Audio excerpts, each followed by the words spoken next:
सुप्रभात बच्चों, आज हम आपकी पाठ्य पुस्तक संस्कृत के अष्टादश पाठ का अध्ययन करेंगे, जिसका शीर्षक है व्याकरणम। इसके अंतर्गत हम संधि, समास, शब्द रूप, धातु रूप, पर्यायवाची शब्द, प्रत्यय और साथ ही साथ शब्द भंडार, शब्दकोश का अध्ययन करेंगे। तो चलिए पाठ को पढ़ते हैं और इन सभी के विषय में जानते हैं। अष्टादश पाठः व्याकरणम। तो सबसे पहला जो प्रकरण है इसमें वो है संधि। तो चलिए संधि के विषय में पढ़ते हैं। दो वर्णों के मेल से होने वाले परिवर्तन को संधि कहते हैं। संधि तीन प्रकार की होती है: स्वर संधि, व्यंजन संधि और विसर्ग संधि। जब भी दो वर्णों को आपस में मिलाया जाता है और उनको मिलाने से जो परिवर्तन आता है वर्ण में, वो कहलाता है संधि। और संधि संस्कृत भाषा में तीन प्रकार की होती हैं। नंबर 1 स्वर संधि, नंबर 2 व्यंजन संधि और नंबर 3 विसर्ग संधि। तो चलिए अब इन संधियों के बारे में विस्तार पूर्वक पढ़ते हैं। सबसे पहले है स्वर संधि। स्वर संधि दो स्वरों के मेल को स्वर संधि कहते हैं। जब दो स्वरों का आपस में मेल होता है और उससे जो परिवर्तन आए वो होता है स्वर संधि। एक स्वर के बाद दूसरा स्वर आता है और उससे परिवर्तन होता है। उस जैसे विद्या जमा अर्थी बराबर विद्यार्थी। कैसे परिवर्तन होगा? जैसे विद्या है, उसका अंतिम स्वर है आ, उसके बाद लगा है अर्थी, अर्थी का प्रारंभिक स्वर है अ। तो दोनों को मिलाया अ और अ को, तो बन गया आ और हमारा शब्द बन गया विद्यार्थी। ऐसे ही इन स्वरों में परिवर्तन होता है। हमें पता है स्वरों की संख्या संस्कृत भाषा में 13 होती है। तो कौन कौन से स्वर होते? अ, ई, उ, री, री, ए, आई, ओ और आऊ। स्वर संधि 5 प्रकार की होती है। 5 प्रकार की कौन कौन सी? वृद्धि संधि, यण संधि, दीर्घ संधि, गुण संधि और अयाति संधि। ये 5 प्रकार की संधियां होती हैं। तो सबसे पहले हम दीर्घ संधि के विषय में जानते हैं। दीर्घ संधि क्या होती है?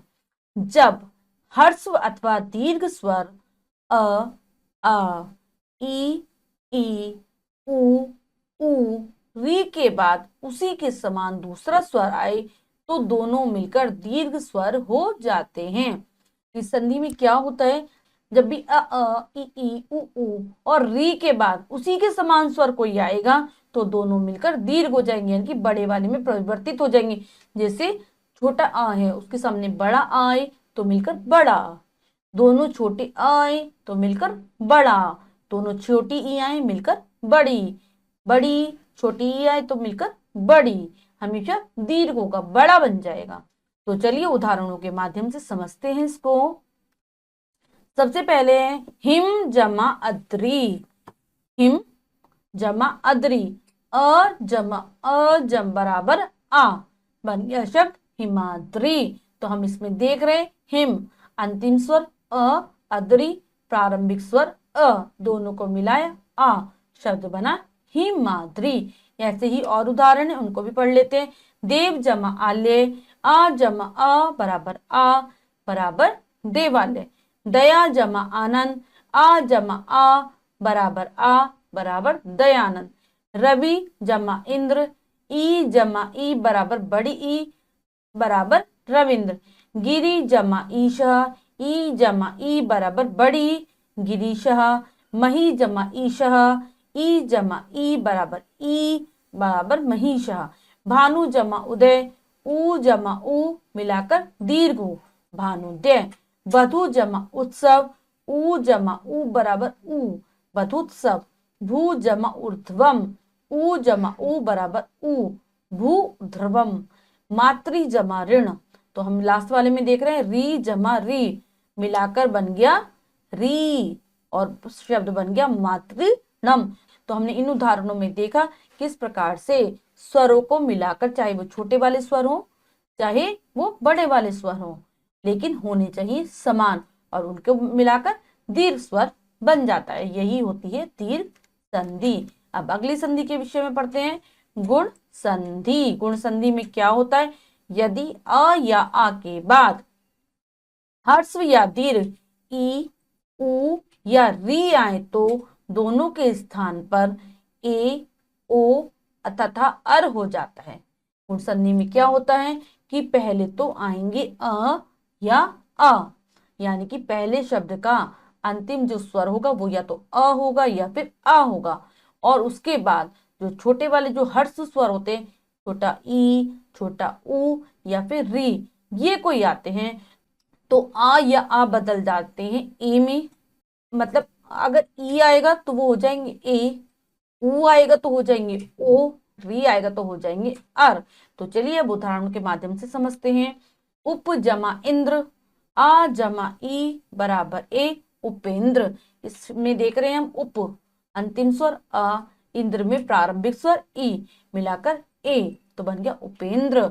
गण जमा ईश, आ जमा ई बराबर ए, गणेश।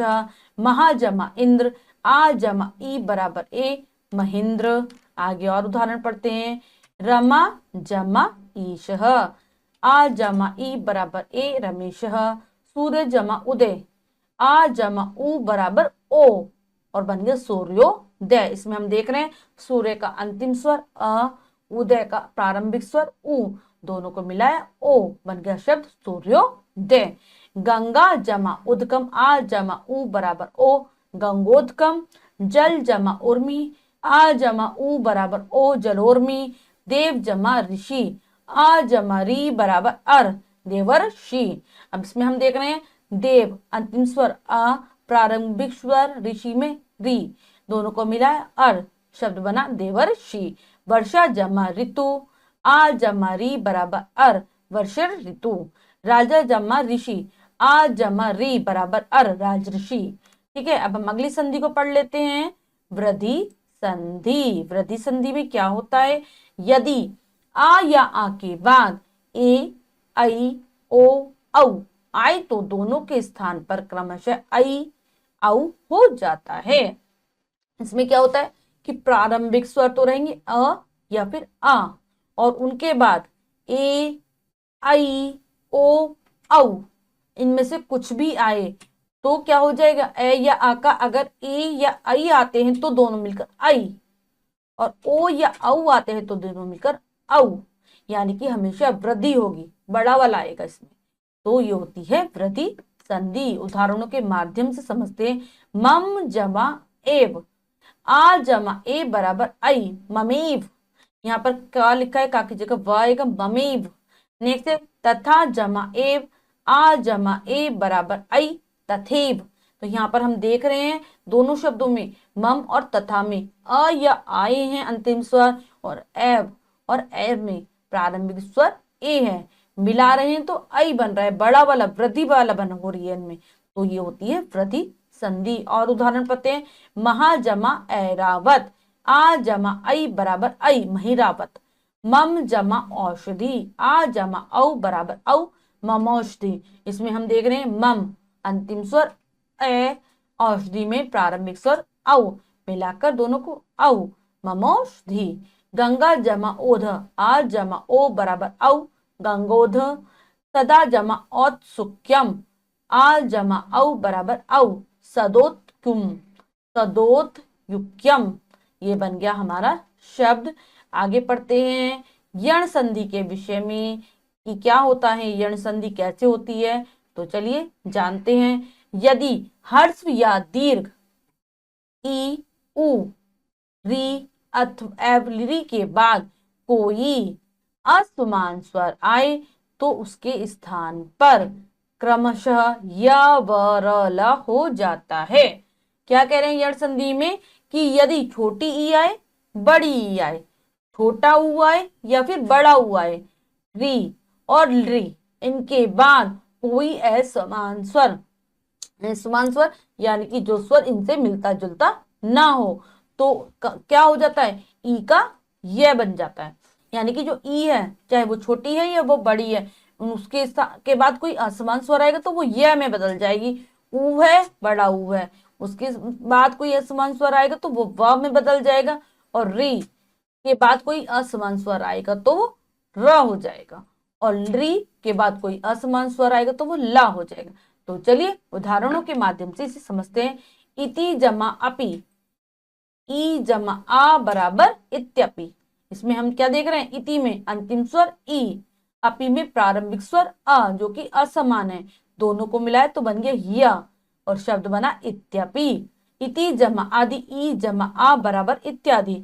यदि जमा अपि, ई जमा अ बराबर यद्यपि। नदी जमा अत्र, ई जमा अ बराबर नद्यत्र। अभी जमा उदय, ई जमा उ बराबर अभ्युदय। इसमें भी सेम है, ई आ रहा है अंतिम स्वर और उसके बाद उ यानी कि असमान स्वर, तो शब्द बना अभ्युदय। सु जमा आगतम, उ जमा आ बराबर स्वागतम।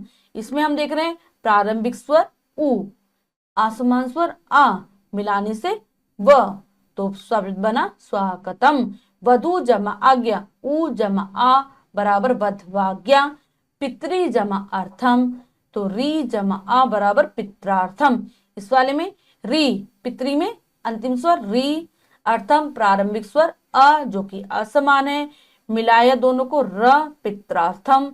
मातृ जमा अर्थम, री जमा आ बराबर मात्रार्थम।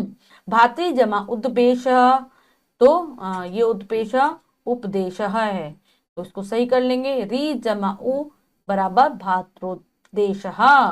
आगे पढ़ते हैं अयादि संधि के विषय में। अयादि संधि, यदि ए आई ओ औ के बाद कोई असमान स्वर आए तो उसके स्थान पर क्रमशः आए, आए, अब, आव हो जाता है। तो अयादि में क्या होता है, ए हो, आई हो, ओ हो और औ हो, इसके बाद कोई असमान स्वर आएगा जो इनसे मिलता जुलता नहीं है, तो ए के स्थान पर आई के स्थान पर आए, ओ के स्थान पर अव और औ के स्थान पर आव हो जाएगा। तो चलिए इसको भी हम उदाहरण के द्वारा समझते हैं। ने जमा अनम, नयनम, ना नयनम कैसे, ए जमा अ बराबर आई बराबर नयनम। तो यहाँ पर हम देख रहे हैं न में अंतिम स्वर है ए और अनम में प्रारंभिक स्वर है अ जो कि असमान है, दोनों को हम मिला रहे हैं तो बन रहा है आए, शब्द बना नयनम। जे जमा अति, ए जमा आ बराबर अय जयति। मुनि जमा ए, ई जमा ए बराबर अय बराबर मुनिय। गई जमा अकह, आई जमा आ बराबर अय गायकः।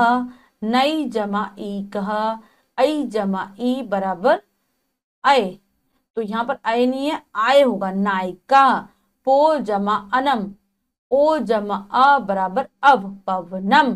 तो यहाँ पर हम देख रहे ओ के बाद अ है, मिलाकर बना अब पवनम। भो जमा इता, भो जमा इता, ओ जमा ई बराबर अब भविता।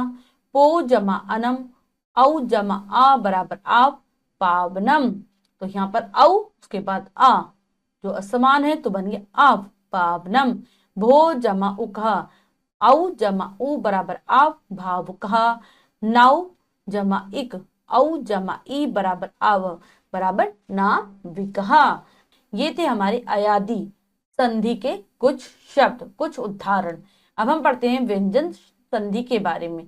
तो जो व्यंजन संधि होती है, स्वर रहित व्यंजन के बाद जब कोई स्वर या व्यंजन आता है तब उसमें परिवर्तन होता है, उसे व्यंजन संधि कहते हैं। व्यंजन संधि में क्या होगा, प्रारंभिक जो वर्ण होगा वो व्यंजन होगा और उसके बाद कोई स्वर भी हो सकता है और व्यंजन भी हो सकता है, और उसमें जब परिवर्तन करता है, जब बदलाव होता है, वो होता है व्यंजन संधि। सुचुत्व संधि, जहां स्वर सहित से अथवा त वर्ग त थ द ध न के पीछे अथवा आगे च अथवा चवर्ग ज च छ ज झ आते हैं, वहां स के स्थान पर श और तावर्ग के स्थान पर चवर्ग हो जाता है। तो सुचुत्व संधि में क्या होगा कि जब स्वर रहित स आए और तवर्ग आए, कोई भी तवर्ग है त थ द ध न, इनके आगे या पीछे यानी कि इनके पहले और ये बाद में कभी या तो श जाए और ये चवर्ग आ जाए, तो जो श होगा तो जो सा है वो तो शा में बदल जाएगा और जो तवर्ग है वो चवर्ग में बदल जाएंगे। तो चलिए इसका सूत्र होता है स्तो, शुचुना शुचु, ये हमारे शुत्व संधि का सूत्र होता है। तो चलिए उदाहरणों के माध्यम से पढ़ते हैं। क सा के स्थान पर स होना, सबसे पहले सा के स्थान पर स कैसे होगा, तो चलिए उदाहरणों के माध्यम से समझते हैं। तपस जमा चर्या, तपश्चर्या। यहाँ पर हम देख रहे हैं अंतिम जो वर्ण है वो स है, जो कि क्या है हमारा स्वर रहित। स्वर रहित की पहचान सा के नीचे हलंत लगा होता है। और फिर हमारा बाद वाला जो शब्द है वो है चर्या, चा यानी कि चबर गाया है, तो क्या हो जाएगा तपश्चर्या, शा बन जाएगा शा में। रामस जमा शेते, रामस शेते, यहाँ पर भी स और फिर आया है श, तो हो गया श। नेक्स्ट है त थ द ध न के स्थान पर च का होना, तत जमा चलती, त यानी कि तवर्ग और चलती मतलब चवर्ग, ये दोनों आए हैं तो मिलकर बन गया चवर्ग, तचलती। सत जमा चरित्रम, तो तवर्ग फिर चवर्ग, सच्चरित्रम। उत जमा चारणम, उच्चारणम, फिर वही तवर्ग चवर्ग परिवर्तित होकर चवर्ग। त थ द ध न के स्थान पर ज का होना, तो तत् जमा जयति, तवर्ग फिर चवर्ग ज, तो मिलाकर बन गया तज्जयति। शरद जमा जयति, शरजयति। तो यहाँ पर यही है कि अगर तवर्ग के स्थान पर चवर्ग आ रहे तो चवर्ग, सा के बाद स आ रहे तो श। अब हम पढ़ते हैं विसर्ग संधि के बारे में। विसर्ग संधि, विसर्ग संधि के बारे में पढ़ेंगे। जब विसर्ग के स्वाद स्वर अथवा व्यंजन के मिलने से उन विसर्गों में जो परिवर्तन होता है उसे विसर्ग संधि कहते हैं। जैसे राम जमा तुयति या रामस जमा तुयति, राम स्तुयति। कैसे होती है विसर्ग संधि, जब विसर्ग के साथ स्वर आ जाए या व्यंजन आ जाए और उनको जब मिला देते हैं हम और उसके बाद जो परिवर्तन होता है वह विसर्ग संधि होता है। जैसे राम जमा तुयति, रामा या रामस जमा तुयति, राम के बाद दो विसर्ग लगे हैं और फिर तुयति लिखा है तो रामस तुयति, राम स्तुयति ये हो जाएगा। सकार विधान, विसर्ग के पीछे क ग ख च छ ट ठ त थ प फ स व स आने पर विसर्ग के स्थान पर सा हो जाता है।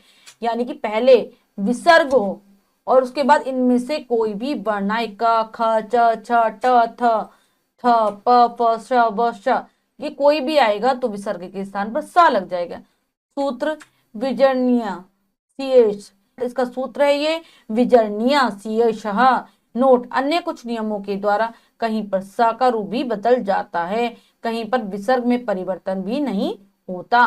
तो कहीं कहीं पर ये अपवाद भी होता है कि कहीं कहीं पर स का रूप नहीं बदलता, कहीं पर स का रूप बदल जाता है और कहीं पर विसर्ग ऐसे के ऐसे रहते हैं, उनमें कोई परिवर्तन नहीं आता। तो चलिए ये भी उदाहरण के माध्यम से समझाया गया है, तो चलिए पढ़ते हैं इनको भी। विसर्ग के बाद में का प फ आने पर वे विसर्ग विसर्ग ही बने रहते हैं। अगर विसर्ग के बाद क ख प फ इनमें से कुछ भी आता है तो विसर्ग ऐसे के ऐसे बने रहते हैं। राम जमा कथ्यति, राम कथ्यति। हरि जमा पतति, हरि पतति। कृष्ण जमा खादति, कृष्णा खादति। वृक्ष जमा फलति, वृक्ष फलति। तो हम इसमें देख रहे हैं क ख प फ है, लेकिन उनमें विसर्ग में कोई अंतर नहीं आ रहा। विसर्ग के बाद ता था और सा आने पर सा बन जाता है।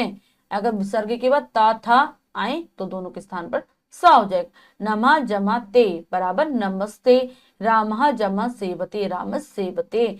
विसर्ग के बाद चा छा अथवा श आए तो विसर्ग के स्थान पर शा हो जाता है, और विसर्ग के बाद च और छ आ रहे हैं तो उसके बदले श हो रहा है। रामा जमा चरती, रामश्चरित। भानु जमा चलती, भानुश्चलती। तो यहाँ पर चरती की जगह चरित्र होगा, ये सही कर लेंगे। रामा जमा चरित्र, रामश्चरित। विसर्ग के बाद ट ठ अथवा श आने पर श हो जाता है, और विसर्ग के बाद ट और ठा इनमें से कुछ भी आए तो श हो जाएगा। जैसे धनु जमा टंकार, धनुष टंकार। तो ये थे हमारे विसर्ग संधि के उदाहरण। अब हम पढ़ते हैं समास प्रकरण के बारे में कि समास क्या होता है। समास शब्द का अर्थ है संक्षेप करना या संक्षिप्तीकरण। क्या अर्थ होता है समास का किसी भी शब्द को, मान लो दो या दो से अधिक शब्द हैं और उनको हम जब मिला देते हैं, उनका संक्षिप्त रूप बनाएंगे तो वो होगा समास। जब दो या दो से अधिक पदों को मिलाकर एक पद बनाते हैं तो वह समास कहलाता है। तो इसमें पद दो भी हो सकते हैं और दो से अधिक भी होते हैं। अगर हमको मिलाकर एक शब्द बना दें तो वो होगा समास। दो पदों के समास में प्रथम पद को पूर्व पद एवं द्वितीय पद को उत्तर पद कहते हैं। समास में जो पहले पद आएगा वो प्रथम पद कहलाएगा और जो बाद में पद आएगा वो उत्तर पद कहलाएगा। जब समास को तोड़कर पूर्व स्थिति में ला देते हैं तो उसे विग्रह कहते हैं। समास 6 प्रकार के होते हैं और जो हमने संक्षिप्त कर समास बनाया है, जब हम उसका विग्रह करेंगे, उसको तोड़ देते हैं तो वो होता है विग्रह समास, विग्रह कहलाता है। समास 6 प्रकार के होते हैं। नंबर 1 तत्पुरुष समास, नंबर 2 कर्मधारय समास, नंबर 3 अव्ययीभाव समास, नंबर 4 द्वंद्व समास, नंबर 5 द्विगु समास और नंबर 6 बहुव्रीहि समास। ये समास के 6 प्रकार हैं। तो सबसे पहले तत्पुरुष समास के विषय में जानते हैं विस्तार पूर्वक कि तत्पुरुष समास क्या होता है। जिस समास का उत्तर पद बाद का पद प्रधान हो तथा पूर्व पद द्वितीय से लेकर सप्तमी विभक्ति तक किसी न किसी विभक्ति से युक्त हो, वहां तत्पुरुष समास होता है। विभक्ति के आधार पर यह 6 प्रकार का होता है। क्या कह रहे हैं? जिस समास में उत्तर पद हमने बताया दूसरा वाला पद यानी कि अंतिम पद वो प्रधान होता है, वो मेन होता है, मेन रूप से कार्य करता है। और पूर्व पद जो पहला वाला जो पद है उसमें द्वितीय से लेकर सप्तमी तक किसी न किसी विभक्ति का प्रयोग किया जाता है, तब वहां पर होगा तत्पुरुष समास। और ये 6 प्रकार का होता है। कौन कौन सा? द्वितीय तत्पुरुष, तृतीय तत्पुरुष, चतुर्थी तत्पुरुष, पंचमी तत्पुरुष, षष्ठी तत्पुरुष, सप्तमी तत्पुरुष।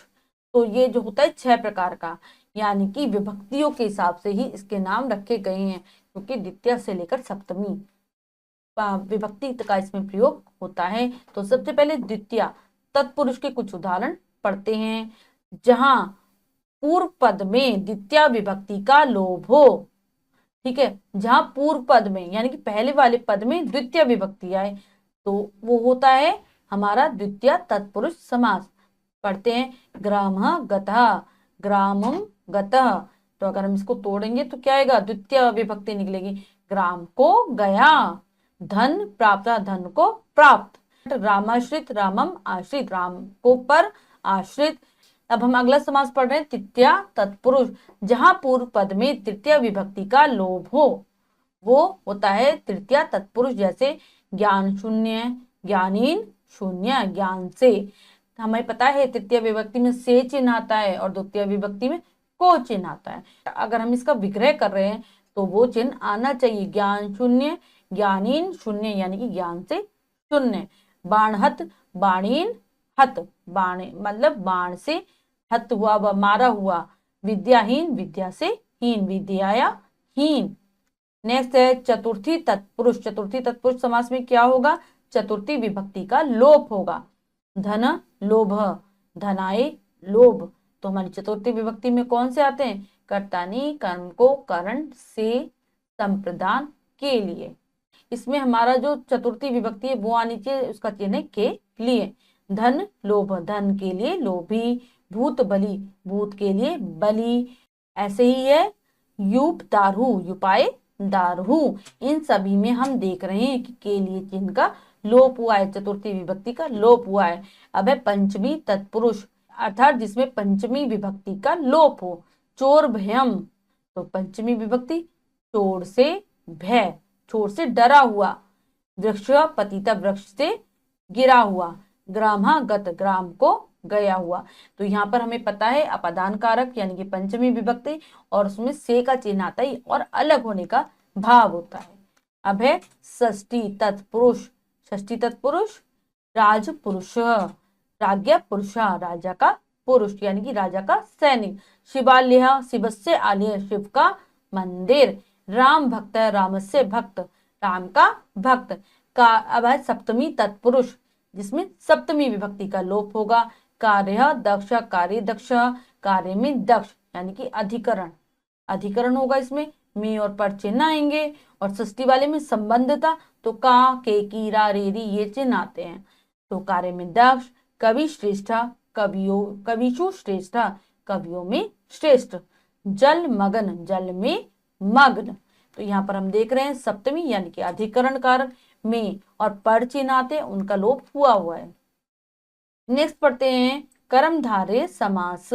कर्मधारय समास जिस समास का पूर्व पद विशेषण तथा उत्तर पद संज्ञा हो वहां कर्मधारय समास होता है। यानी कि पहले वाला जो पद होगा वो तो होगा विशेषण, विशेषण यानी कि विशिष्टता बताने वाला शब्द, और दूसरा शब्द होगा संज्ञा। तो चलिए उदाहरणों के माध्यम से समझते हैं। वीर पुत्र, वीर चासो पुत्र, यानी कि वीर का, वीर हो गया विशेषण, चासो पुत्र यानी कि वीर का पुत्र, और पुत्र हो गया संज्ञा। नील कमलम, नीला कमल, नीला विशेषण और कमलम संज्ञा। नीलम च तत्कमलम, नीला है जो कमल। वीर चासो पुत्र, वीर का है जो पुत्र। चंद्रमुख, चंद्र इव मुखुम, चंद्रमा के समान मुख वाला। पीत्र वस्त्रम, पीत्रम च तत्र वस्त्रम, पीला है जिसका वस्त्र। तो यहाँ पर हम सभी उदाहरणों में देख रहे हैं जो पहला पद है वो विशेषण है, विशेषता बताने वाला, और दूसरा पद है संज्ञा, दूसरा अर्थात उत्तर पद वो है संज्ञा। नेक्स्ट है अव्ययीभाव समास। जिस समास का पूर्व पद अव्यय हो या उपसर्ग हो और उत्तर पद संज्ञा होता है, वह समास पूरा होने पर पूरा पद अव्यय हो जाता है, तो उसे अव्ययीभाव समास कहते हैं। इस समास में, अव्ययीभाव समास में पहला पद होगा कोई अव्यय या फिर कोई उपसर्ग और दूसरा पद होगा संज्ञा। लेकिन जब हम इसका संक्षिप्त रूप बनाते हैं तो ये पूरा पद ही अव्यय के रूप में कार्य करता है। तो जैसे प्रतिग्रहम, प्रतिग्रहम, तो यहाँ पर हम क्या देख रहे हैं, प्रतिग्रहम में प्रति एक उपसर्ग है, ठीक है, और ग्रहम एक संज्ञा है। ग्रहम ग्रहम प्रति, प्रतिदिनम, दिनम दिनम प्रति। आजीवनम जीवनम यावत। यथोचितम उचित अंतिक्रम, एकम एकम एकम प्रति। तो हम सभी उदाहरणों में देख रहे हैं कि जो प्रारंभिक पद है वो एक उपसर्ग आ रहा है, वो एक अव्यय आ रहा है, और अगला वाला जो उत्तर पद है वो एक संज्ञा आ रहा है। अनुरूपम रूपस्य योग्यम, अनु विष्णु विष्णु पश्चातः। अधिहरि हरो इति। अधिगंगम गंगायाम इति। उपगंगम गंगाया समीपम। उपकृष्णम कृष्णस्य समीपम।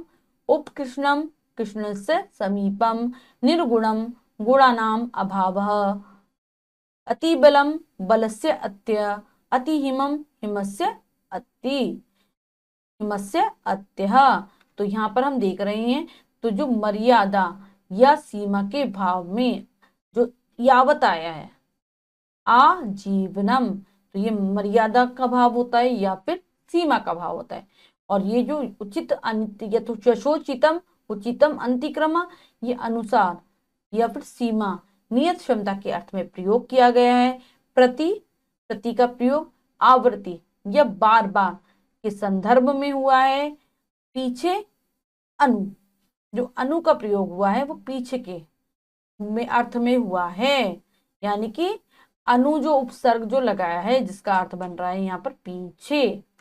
सप्तमी विभक्ति अधि, अधि, अधि का प्रयोग हुआ है सप्तमी विभक्ति के रूप में।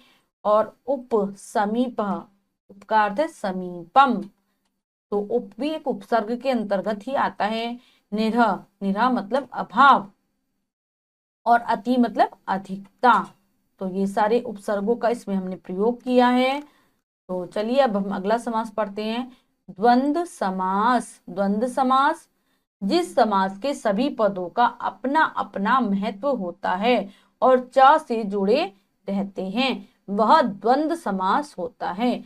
द्वंद्व समास में दोनों पदों का यानी कि पूर्व पद का और उत्तर पद का दोनों का समान महत्व होगा, और ये दोनों आपस में जुड़े होंगे च शब्द के द्वारा, च शब्दांश के द्वारा। तो चलिए देखते हैं किस प्रकार से, उदाहरणों के द्वारा समझते हैं। दीवान कतम, दीवा च नक्तम च, यानी कि दिन में और रात में। राम लक्ष्मणों, रामश्च लक्ष्मणश्च, राम और लक्ष्मण। अगर हम इनका विभेद करें, इनको अलग अलग करें, तो इनके अंदर और, अथवा, या ऐसे वाले जो चिन्ह है छुपे रहते हैं। कभी कभी ये विपरीत भाव भी देते हैं। तो ये द्वंद्व समास है, जैसे दीवान तम दिन या रात। दिन और रात विपरीत वाले शब्द हैं और ये आते हैं हमारे द्वंद्व समास के अंतर्गत। पितरौ माता च पिता च, हरि हरो हरि च हरः च। तो यहाँ पर हम देख रहे हैं कि दो शब्दों का प्रयोग है और दोनों शब्द एकदम समान है, दोनों का समान रूप से महत्व है। अब आते हैं हम द्विगु समास। द्विगु समास, जिस समास का पूर्व पद संख्यावाचक हो वहां द्विगु समास होता है। पहला पद इसमें संख्यावाचक होगा, यानी कोई ना कोई संख्या को बताएगा, जो पहला पद होगा दूसरे वाले शब्द की। तो चलिए इनको भी उदाहरण के द्वारा पढ़ते हैं। चौराहा, चतुर्णाम मार्गाणाम समाहारा। तो यहाँ पर हम लिख रहे हैं चौ यानी कि चार, दशाननम दशानाम आननाम समाहारा, पंचवटी पंचानाम वटानाम समाहारा, त्रिलोकः त्रयाणाम लोकानाम समाहारा। तो सभी में चौ, दश, पंच, त्रि कोई ना कोई संख्या दी गई है। अब हम पढ़ते हैं बहुव्रीहि समासः। बहुव्रीहि समास, जिस समास का न तो पूर्व पद और न ही उत्तर पद प्रधान हो बल्कि अन्य कोई पद प्रधान होता है, वहां बहुव्रीहि समास होता है। जैसे पीतांबरः बराबर पीतम अंबर यस्य सह रामः। यानी कि जिस समास में ना तो पूर्व पद प्रधान हो ना ही उत्तर पद प्रधान हो, बल्कि वो दोनों पद मिलकर किसी तीसरे पद की ओर, अन्य पद की ओर संकेत करें, वहां होता है बहुव्रीहि समास। जैसे पीतांबरः पीतम अंबरम यस्य सह, पीला है अंबर, पीला है वस्त्र जिसका, वह है राम। तो ये होता है हमारा बहुव्रीहि समास। बहुव्रीहि समास में हमेशा ही किसी अन्य शब्द की ओर संकेत किया जाता है। कई बार द्विगु समास और बहुव्रीहि समास में हमें समानता देखने को मिलती है, लेकिन अगर द्विगु समास होगा तो वहां पर केवल संख्या बताई जाएगी, और अगर बहुव्रीहि समास होगा तो वो तीसरे शब्द की ओर संकेत करेगा। तो जब हम इन समासों को लिखते हैं तो हमें ये अंतर पता चलता है। ठीक है। अब संज्ञा शब्द रूपाणी। संज्ञा शब्द के रूप हैं ऋकारांता पुल्लिंगा शब्द पितृ। तो शब्द रूप में हम सबसे पहले ऋकारांत यानी कि री स्वर पर समाप्त होने वाले शब्दों के रूप पढ़ रहे हैं, जिसमें आ रहा है पितृ, जो कि री पर समाप्त हो रहा है, पितृ। तो चलिए इनकी विभक्तियां, एक से विभक्तियां प्रथमा से लेकर संबोधन तक हैं। एक वचनम, द्विवचनम और बहुवचनम में ये रूप है। तो चलिए पढ़ते हैं। प्रथमा पिता पितरो पितरः, द्वितीया पितरम पितरहु पितृन्, तृतीया पितरा पितृभ्याम पितृभिः, चतुर्थी पितरे पितृभ्याम पितृभ्यः, पंचमी पितु पितृभ्याम पितृभ्यः, षष्ठी पितु पितरो पितॄणाम, सप्तमी पितृ पितरो पितृषु संबोधनम, हे पितः हे पितरहु हे पितरः। सभी बच्चे इन शब्द रूपों को जरूर याद करने की कोशिश करेंगे उच्चारण के साथ। नेक्स्ट है धिकारांत स्त्रीलिंग शब्द मातृ। अब है धिकारांत यानी कि री ध्वनि के साथ समाप्त होने वाले शब्द, और इसमें स्त्रीलिंग शब्द और जो है मातृ के। पहले हमने पढ़े थे पिता के, जो कि पुल्लिंग के अंतर्गत आते हैं। तो चलिए पढ़ते हैं। प्रथमा से लेकर संबोधन तक हैं, एक वचन, द्विवचन और बहुवचन में हैं।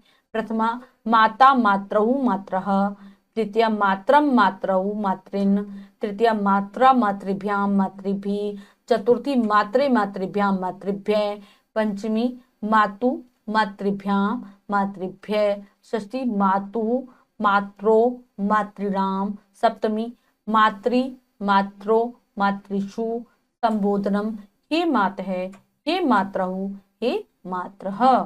अब आगे पढ़ते हैं। ऋकारांत पुल्लिंग शब्द नेत्री। अब है ऋकारांत यानी कि री अंतिम ध्वनि, पुल्लिंग शब्द है और शब्द है नेत्री। तो चलिए पढ़ते हैं। नेत्री मतलब नेता। प्रथमा नेता नेतारौ नेतारः, द्वितीया नेतारम नेतारौ नेत्रिन्, तृतीया नेत्रा नेत्रिभ्याम नेत्रिभिः, चतुर्थी नेत्रे नेत्रिभ्याम नेत्रिभ्य। पंचमी, आगे पढ़ेंगे पंचमी से लेकर संबोधन तक। पंचमी नेतु नेत्रिभ्याम नेत्रिभ्य। षष्ठी नेतु नेत्रो नेत्रिणाम। सप्तमी नेत्री नेत्रो नेत्रिषु। संबोधनम हे नेतः हे नेतारहो हे नेतारः। नकारांत पुल्लिंग शब्द शशिन। अब नकारांत यानी कि न, अंतिम स्वर रहेगा और शब्द है शशिन। प्रथमा से लेकर संबोधन तक है, एक वचन द्विवचन और बहुवचन में है। शशि शशिनो शशिना। द्वितीय शशिनम शशिनौ शशिनः। तृतीय शशिना शशिभ्याम शशिभिः। चतुर्थी शशिने शशिभ्याम शशिभ्य। पंचमी शशिने शशिभ्याम शशिभ्य। षष्ठी शशिने शशिनो शशिनाम। सप्तमी शशिनी शशिनो शशिषु। संबोधनम हे शशिना हे शशिनौ हे शशिनः। नेक्स्ट है नकारांत पुल्लिंग शब्द राजन। ना की ध्वनि पर समाप्त होने वाले और पुल्लिंग शब्द, तो इसमें राजन के रूप हैं। तो चलिए पंचमी से लेकर संबोधन तक हैं, एक वचन द्विवचन और बहुवचन में। तो चलिए पढ़ते हैं। राजा राजानु राजानः। द्वितीय राजनम राजानौ राज्ञः। तृतीय राज्ञा राजभ्याम राजभिः। चतुर्थी राज्ञे राजभ्याम राजभ्य। पंचमी राज्ञे राजभ्याम राजभ्य। षष्ठी राज्ञे राज्ञो राज्ञाम। सप्तमी राज्ञे या फिर राजनी राज्ञो राजसु। संबोधनम हे राजन हे राजानौ हे राजनः। सकारांत नपुंसकलिंग शब्द पयस। अब सकारांत यानी कि सा ध्वनि के साथ समाप्त होने वाले और नपुंसकलिंग शब्द है पयस। पयस मतलब दूध। प्रथम पया पयसी पयांशी। द्वितीय पया पयसी पयांशी। तृतीय पयसा पयोभ्याम पयो भी। नेक्स्ट पढ़ेंगे चतुर्थी से लेकर संबोधन तक। पयसे पयोभ्याम पयोभ्य। पंचमी पयसः पयोभ्याम पयोभ्य। षष्ठी पयसः पयसो पयस्याम।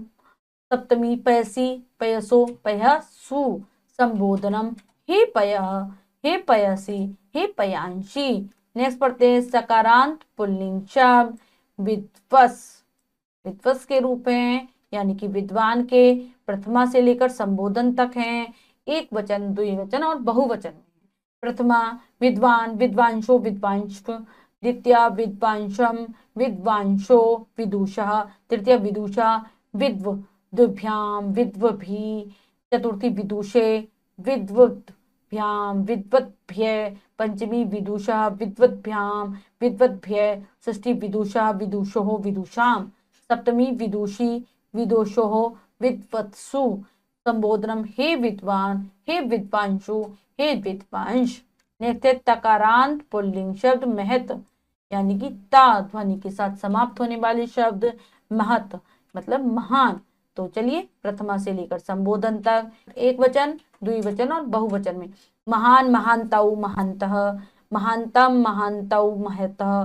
तृतीया महता महद्भ्याम महद्भि। चतुर्थी महते महद्भ्याम महद्भ्य। पंचमी महत महद्भ्याम महद्भ्य। षष्ठी महता महतो महताम। सप्तमी महती महतो महत्सु। संबोधनम हे महान हे महंतो हे महंतः। नेक्स्ट है सर्वनाम शब्द रूपाणी। सर्वनाम शब्द के शब्द रूप अन्य दूसरा और पुल्लिंग में है। प्रथमा के पढ़ते पहले। प्रथमा अन्य अन्यो अन्ये। फिर है द्वितीय द्वितीय से लेकर सप्तमी तक, एक वचनम द्विवचनम और बहुवचनम में। द्वितीय अन्यम अन्यो अन्यान। तृतीय अन्येन अन्यभ्याम अन्यै। चतुर्थी अन्यस्मै अन्यभ्याम अन्येभ्य। पंचमी अन्यस्मात् अन्यभ्याम अन्येभ्य। षष्ठी अन्यस्य अनन्यो अन्यशाम। सप्तमी अन्यस्मिन् अनन्यो अन्येषु।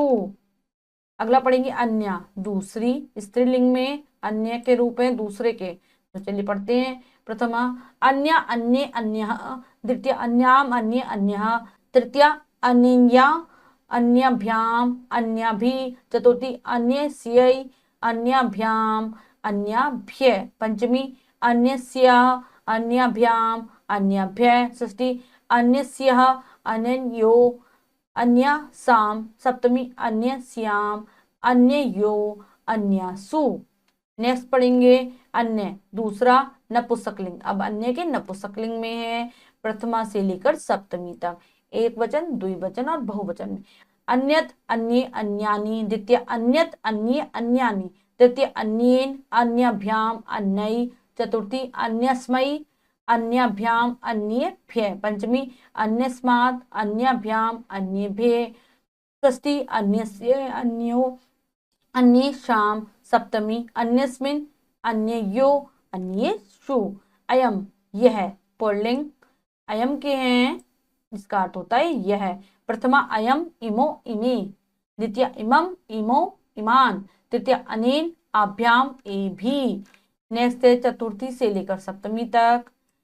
अस्मै, आभ्याम, एभ्यः। पंचमी अस्मात्, आभ्याम, एभ्यः। षष्ठी अस्य, अन्यो, एषाम। सप्तमी अस्मिन्, अन्यो, एषु। अब है इयम। इयम स्त्रीलिंग में है। इयम, इमे, इमा। इमाम, इमे, इमा। तृतीय अन्या, आभ्याम, आभि। चतुर्थी अस्यै, आभ्याम, आभ्यः। पंचमी अस्या, आभ्याम, आभ्यः। षष्ठी अस्या, अन्यो, आसाम। सप्तमी अस्याम, अन्यो, आसु। अब है इदम, मतलब यह है नपुंसकलिंग में।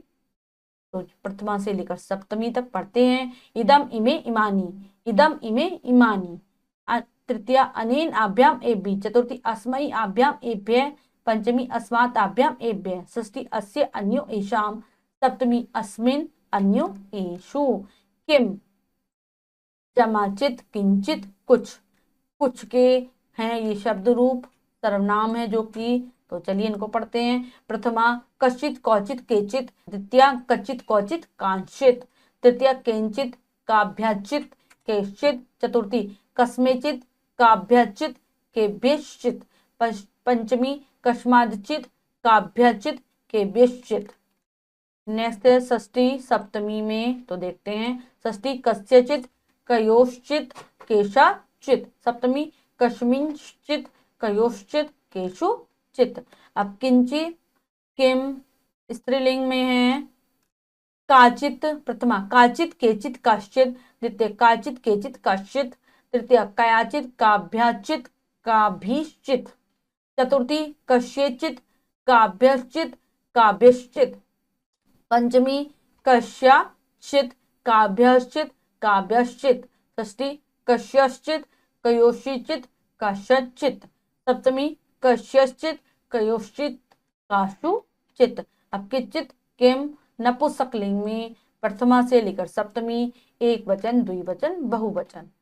तो पढ़ते हैं। प्रथमा किंचित, केचित, कानिचित। द्वितीया किंचित, केचित, कानिचित। तृतीया केचित, काभ्याचित, केश्चित। चतुर्थी कस्मेचित, काभ्याचित, केभ्यश्चित। चतुर्थी कस्मेचित, काभ्याचित, केभ्यश्चित। पंचमी कस्मादचित, काभ्याचित, केभ्यश्चित। षष्ठी कस्यचित, कयोश्चित, केशचित। सप्तमी कस्मिंश्चित, कयोश्चित, केषुचित। अब है धातु रूपाणी। पस्मै पद धातवः। धातु के रूप पस्मै पद धातु में क्री, करना, लट लकार, वर्तमान काल। तो चलिए पढ़ते हैं। प्रथम पुरुष, मध्यम पुरुष, उत्तम पुरुष, एक वचनम, द्विवचनम, बहुवचनम। प्रथमा करोति, कुरुत, कुर्वन्ति। मध्यमा करोषि, कुरुत, कुरुत। उत्तमा करोमि, कुर्व, कुर्मः। लिट लकार भविष्यत काल के रूप हैं। आगे क्री धातु के प्रथमा करिष्यति, करिष्यत, करिष्यन्ति। मध्यमा करिष्यसि, करिष्यत, करिष्यत। उत्तमा करिष्यामि, करिष्यावः, करिष्यामः। लंग लकार यानी कि भूतकाल। तो भूतकाल में पढ़ते हैं। प्रथमा अकरोत, अकुरुताम, अकुर्वन। मध्यमा अकरो, अकुरुतम, अकुरत। उत्तमा अकर्वम, अकुर्वः, अकुर्म। लोट लकार आज्ञार्थक भाव में। प्रथमा करुतु, कुरुताम, कुर्वन्तु। मध्यमा कुरु, कुरुतम, कुरुत। उत्तमा करवाणी, करवाव, करवाम। विधिलिंग चाहिए के अर्थ में है क्री धातु। प्रथमा कुर्यात, कुर्यताम, कुर्यु। मध्यम कुर्या, कुर्यातम, कुर्यात। उत्तमा कुर्याम, कुर्याव, कुर्याम। अब है पाठ धातु पाठ्य, पढ़ना।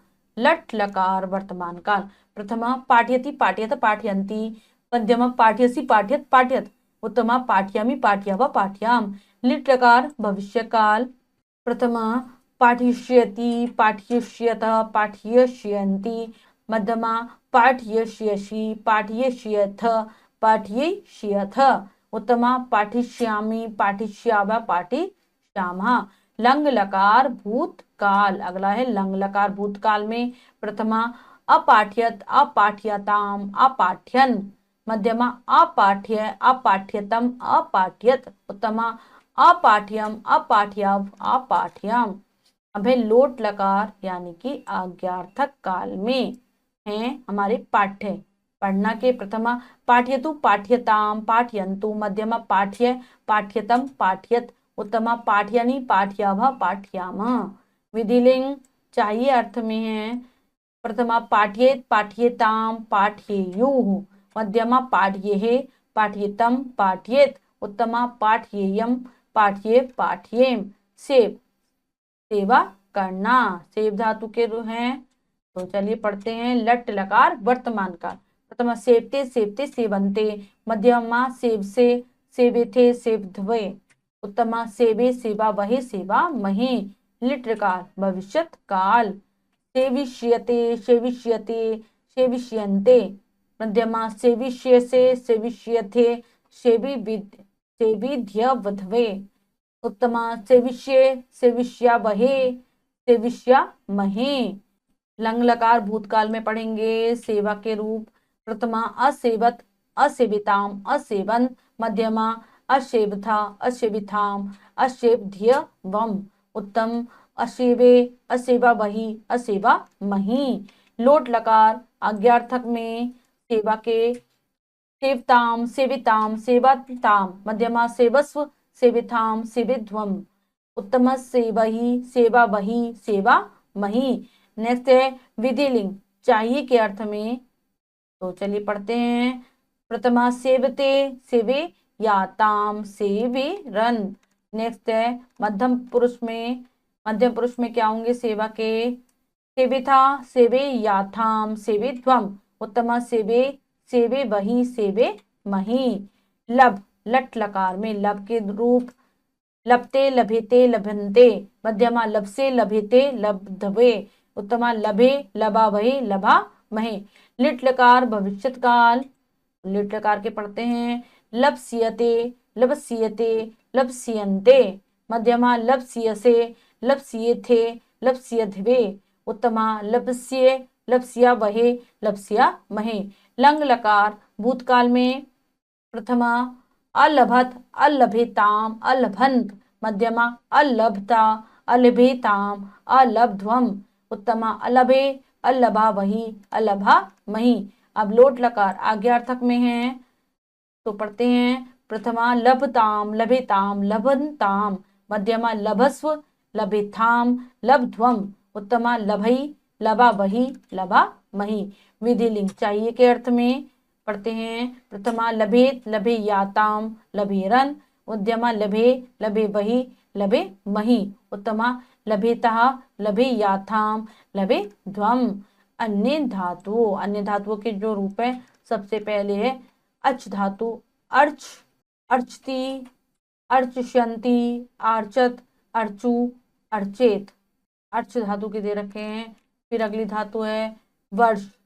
वर्ष सारे में दे रखे सभी लकारों में वर्ष के लटकार वर्षति वर्ष्यति अवर्षत वर्षुतु वर्षेत वस। उसके बाद वस के तो ये सभी धातुओं के दे रखे हैं ऐसे ही वस वस्ति वत्स्यति अवसत वस्तु वसेत क्रंद क्रंदति क्रंदश्यति अक्रदंत क्रदंतु क्रदेत सिच सिचति शिक्ष्यति असिचत सिचतु सिचेत पच पचति पक्ष्यति अपचत पचतु पचेत दृश पश्यति दृश्यति अपश्यत पश्यतु पश्येत स्मृति स्मृष्यति अस्मृत स्मृतु स्मृत छिद छिन्ति हेतिष्यति अच्छिन्नत छिन्तु छिनेत विद विदन्ति वेदष्यति अविदन्त विदन्तु विदेन्त।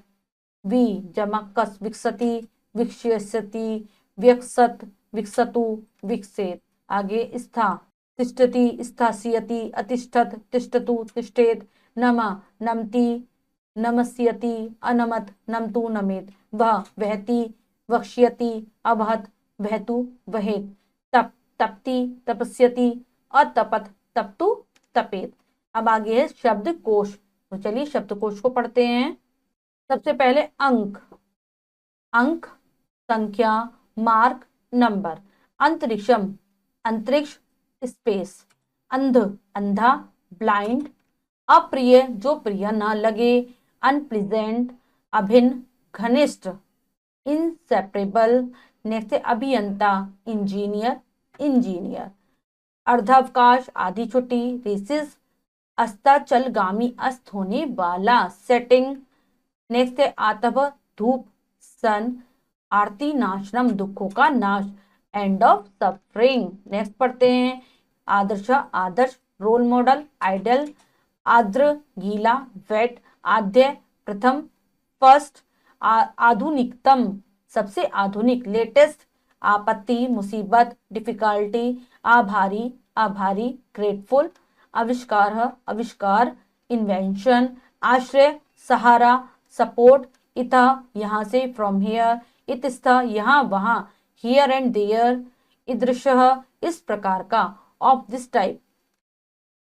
नेक्स्ट है ईदृशी, इस प्रकार की, ऑफ दिस टाइप।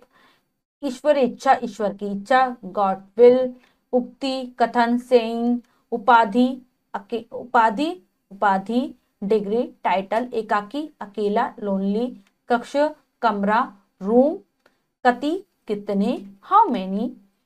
कंद, कंदम, कंदम, जड़ों के रूप में फल, गाजर आदि। Roots, eaten as vegetable, carrot, etc।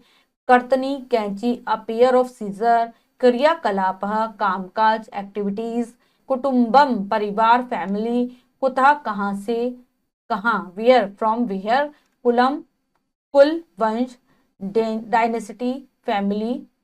कोणा, कोना, कॉर्नर। छुरीकर, चाकू, नाइफ। आगे पढ़ते हैं ख, आकाश, स्काई। खिन, दुखी, सैड। खेचर, पक्षी, बर्ड। गणितज्ञ, गणितज्ञ, मैथमेटिशियन। गुम्फित, उलझा हुआ, इंटेंगल्ड। गुरुतर, अधिक, बड़ा, भारी, ग्रेटर, हैवियर। चक्षु, आंख, आई। चटकह, पक्षी, पुल्लिंग, बर्ड। चटकह, चिड़िया, बर्ड। छत्रम, छाता, अम्ब्रेला। जगत पालक, जगत का पालन करने वाला, द प्रिजर्वर। जननी, माता, मदर। ज्वाला, लपट, फ्लेम।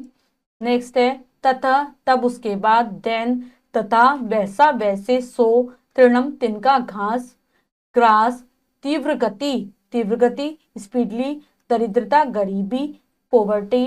दर्पण, दर्पण, मिरर। दल, दल, ग्रुप। दिवा, दिन, डे। दीर्घ, लंबा, लॉन्ग।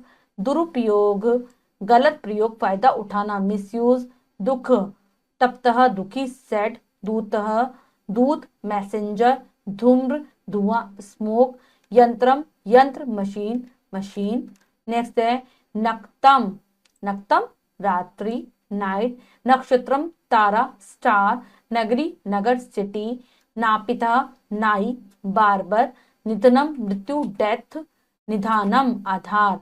संपत्ति, खजाना, बेस, वेल्थ, ट्रेजर। निर्लज, लज्जाहीन, शेमलेस। नियमा, नियम, रूल। नीतिज्ञ, नीति, जानने वाला। One who knows what is right. नेत्रहीन, अंधा, ब्लाइंड। पक्षी, पक्षी, बर्ड। पथ प्रदर्शक, पथ दिखाने वाला, गाइड। पथ भ्रांत, रास्ता भूला हुआ, एस्ट्रे। पयोधा, बादल, क्लाउड। परमः, सर्वश्रेष्ठ, द बेस्ट। परितः, चारों ओर। In all direction. पर्याप्तम, पर्याप्तम, काफी, इनफ। परिसर, आंगन, प्रीमाइसेस। प्रचंड, तेज, सीवियर। प्रज्ञा, बुद्धि, इंटेलिजेंस। प्रतिभा, प्रतिभा, जीनियस। प्रतिवर्षम, हर वर्ष, एवरी ईयर। प्रतिशतम, प्रतिशत, परसेंट। प्रतिष्ठा, सम्मान, रिस्पेक्ट। प्रतीकम, चिन्ह, सिंबल। प्रतीक्षा, इंतजार, वेट। पुनर्भवम, दूसरा जन्म, रिबर्थ। प्रमाणितः, सिद्ध किया हुआ, प्रूव्ड। प्रवीण, कुशल, एक्सपर्ट। प्राक, पहले, बिफोर। पात्रम बर्तन, पॉट, प्राणी प्राणी लिविंग बीइंग, पूज्य पूज्य रिस्पेक्टेड, प्रेरणा स्रोत प्रेरणा देने वाला, सोर्स ऑफ इंस्पायरेशन प्रेष्य भेजना टू सेंड, पोत जहाज शिप, बंधनम बंधन बॉन्डेज, बलि बलवान स्ट्रॉन्ग, बलियसी अधिक शक्तिशालिनी, मोर पावरफुल, ब्राह्मणे ब्राह्मण को, टू द ब्राह्मण, बांध डालना, टू हैंडल, बीज गणितम बीज गणित, एल्जेब्रा बुभुक्षिता भूखा हंग्री, बुद्धिमतम सबसे अधिक बुद्धिमान, द मोस्ट इंटेलिजेंट, ट्रू कहना टू से, भग्न हृदय टूटे दिल वाला दुखी, वन विद ब्रोकन हार्ट, सेट भवितुम होने के लिए, फॉर बीइंग, भवाम बोधि संसार रूपी सागर, the word which is like a sea, भाषित चमकता हुआ, शाइनिंग भास्करा सूरज सन, भूवि पृथ्वी पर, ऑन द लैंड अर्थ भूतवा होकर, आफ्टर बीइंग भूमिका भूमिका, रोल मृत्युलोक संसार वर्ल्ड, मध्याह्ने दोपहर में, आफ्टरनून मनोहर सुंदर मन को हरने वाला, अट्रैक्टिव प्लेजिंग, मातृ माता मदर, मार्गदर्शनम मार्गदर्शन, गाइडेंस मुद प्रसन्न होना, टू बी हैप्पी, मुनिवरा श्रेष्ठ मुनि, ग्रेट सेज, मूढ़ मूर्ख फूल। तो बच्चे जो हमने ये शब्दकोश पढ़ा है डिक्शनरी, जैसे कि हम अंग्रेजी भाषा में हम पढ़ते हैं A to Z, इसी प्रकार से ये संस्कृत भाषा में दी गई है, अ से लेकर लास्ट वाला जो हमारा ज्ञ उस तक दी गई है, इसमें हमें लेकिन दिखाया गया है माँ तक। तो सभी बच्चे इस शब्दकोश को समझने की कोशिश करेंगे कि किस प्रकार से वर्णों के द्वारा इसका अरेंज किया जाता है।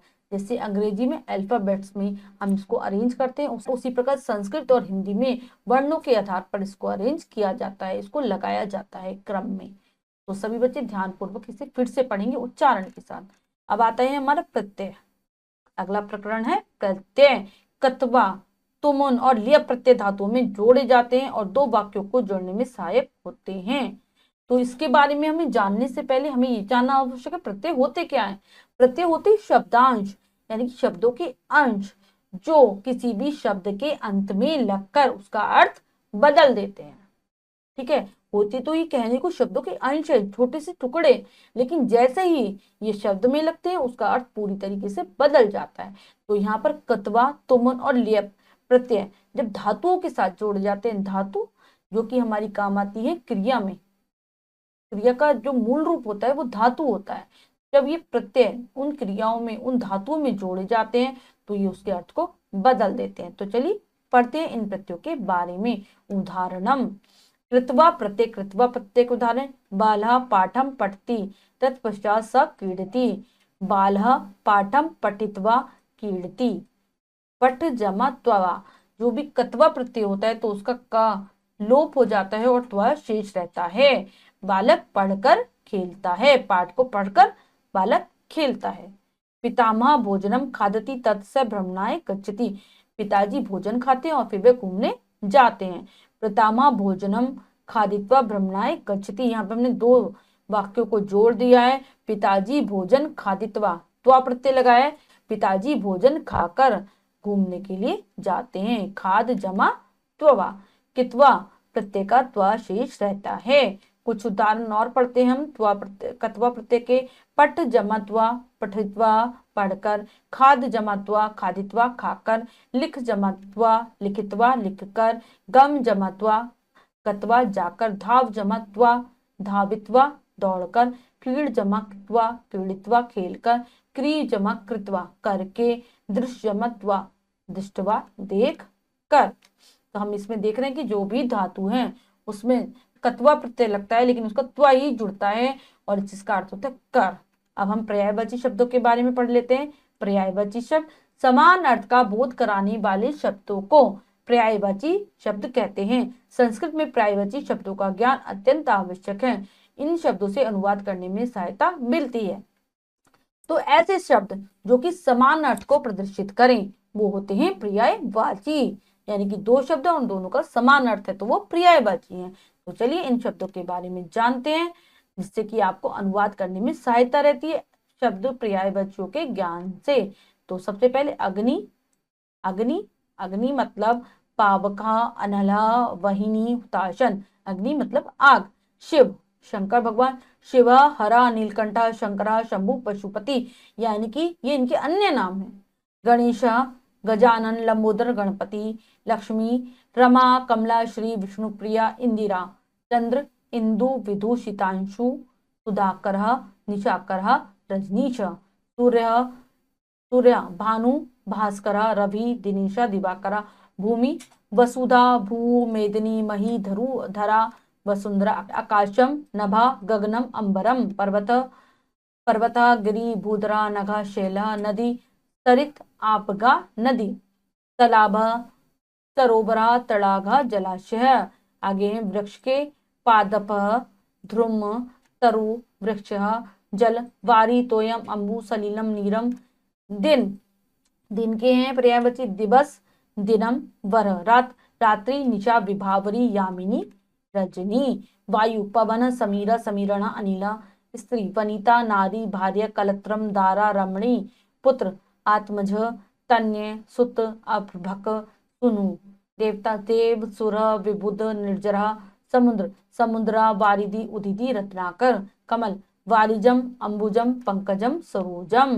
नेक्स्ट से फूल के करते हैं पुष्पम कुसुमम प्रसूनम सुमनम, हाथ पाणी कर हस्त, वना काननम अरण्यम विपिनम कांतारम, राजा नृप भूपति भूप नरपति अधिपति। नेक्स्ट है नेत्र नेत्र नयनम नेत्रम चक्षु लोचनम अक्षी सिंह, मृगेंद्र केसरी मृगराज हरि किहरी, घर ग्रहम सदनम गेहम भवनम आल्य निकेतनम, हाथी गज हस्ती कारी दंती मातंगा, पक्षी खग विहग द्विज विहंगम, राक्षस दैत्य असुर दानव निशाचर। अब बच्चों हमने पाठ को अच्छी प्रकार से पढ़ लिया है, सभी फिर से इस पाठ को उच्चारण के साथ पढ़ेंगे, शब्दकोश के शब्दों को याद करने की कोशिश करेंगे, पर्यायवाची शब्दों को याद कर लेंगे, शब्द और धातु रूप को भी अच्छी प्रकार से याद करेंगे, संधि और समास समझने की कोशिश करेंगे। अब हम पाठ का अभ्यास कार्य कर लेते हैं। अभ्यास, तो चलिए देखते हैं प्रश्न को। पर्यायवाची पदान लिखत, पर्यायवाची शब्द लिखिए। तो चलिए पर्यायवाची शब्द लिख लेते हैं। शिव, शिव का क्या होगा? शंकर,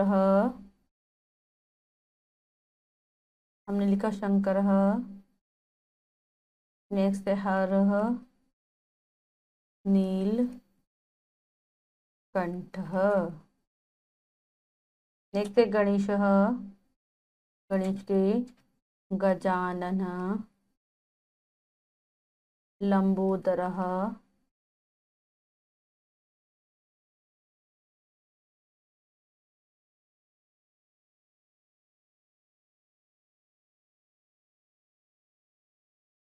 सिद्धि विनायक। नेक्स्ट है नदी, नदी नद्यः सरितः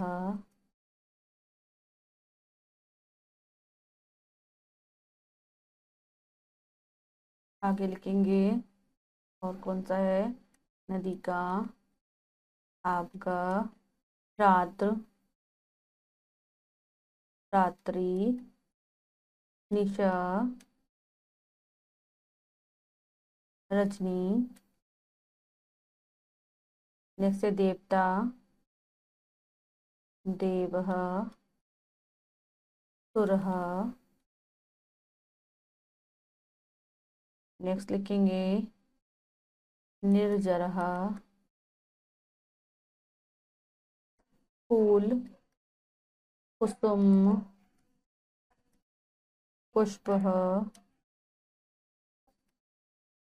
कुसुमः पुष्पः सुमनः।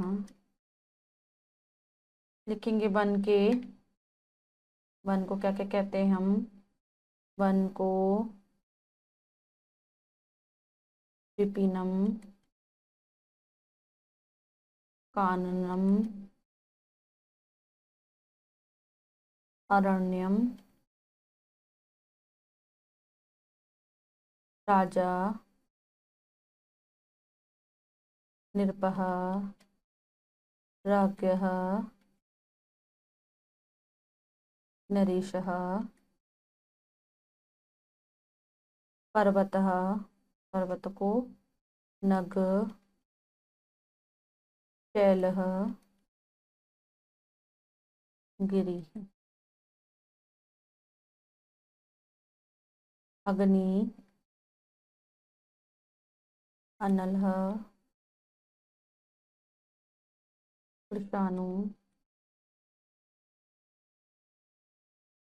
उदासीनः।